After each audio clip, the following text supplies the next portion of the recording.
नमस्कार मित्रांनो, तुम्हा सर्वांचं माझ्या YouTube चॅनलवर पुन्हा एकदा खूप खूप आणि मनापासून स्वागत आहे। आजच्या व्हिडिओमध्ये आपण बघूया 8व्या वेतन आयोगात बेसिक पे 69,000 रुपये, वार्षिक वाढ 6%। व्हिडिओला सुरुवात करण्याअगोदर तुम्हाला एक विनंती, चॅनलवर पहिल्यांदाच भेट देत असाल तर चॅनलला सबस्क्राइब करा आणि व्हिडिओला एक लाईक करायला विसरू नका। चला तर मग सुरू करूया आजच्या व्हिडिओला। 8व्या वेतन आयोगाबाबत मोठी अपडेट हाती आलेली आहे। केंद्र सरकारी कर्मचाऱ्यांचे कमीत कमी वेतन 69,000 रुपये आणि सोबत 6% वार्षिक वेतनवाढ अशी शिफारस करण्यात आलेली आहे।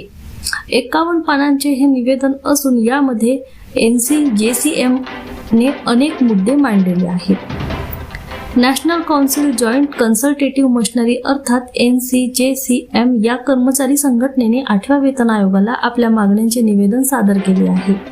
या निवेदनातील प्रमुख शिफारशी पुढे आल्या असून केंद्र सरकारी कर्मचारी आणि निवृत्ती वेतनधारक यांच्या वेतन आणि भत्त्यामध्ये सुधारणा सुचवण्यात आलेल्या आहेत।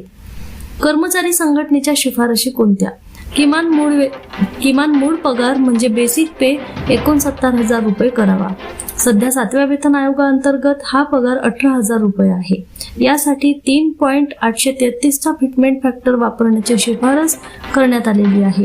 सध्या सरकारी कर्मचाऱ्यांना वार्षिक 3% वेतनवाढ मिळते, ही वाढ 6% करावी।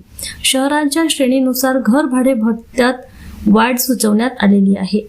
X श्रेणीतील शहरे मूळ पगाराच्या 40%, Y श्रेणीतील शहरे मूळ पगाराच्या 35% आणि Z श्रेणीतील शहरे मूळ पगाराच्या 30%। महागाई भत्त्यानुसार घर भाडे भत्त्यातही आपोआप वाढ व्हावी अशी शिफारस केलेली आहे। यासह किमान आणि कमाल पगारामधील प्रमाण 1.12 पेक्षा जास्त नसावे, जेणेकरून पगारातील विषमता कमी होईल आणि कर्मचाऱ्यांचे मनोबल वाढेल, अशी ही मागणी करण्यात आली। 8व्या वेतन आयोगाची अधिकृत अंमलबजावणी होण्यापूर्वी या शिफारशीवर सरकारकडून विचार केला जाणार आहे। तसेच ओव्हरटाईम, शिक्षण आणि जोखीम भत्ता मिळण्याची शिफारस कर्मचारी संघटनेने केली आहे। वेतन आयोग आणि केंद्र सरकार याबाबत काय निर्णय घेणार हे पाहणं महत्त्वाचं आहे। पुन्हा भेटू एका नवीन अपडेटसह। धन्यवाद।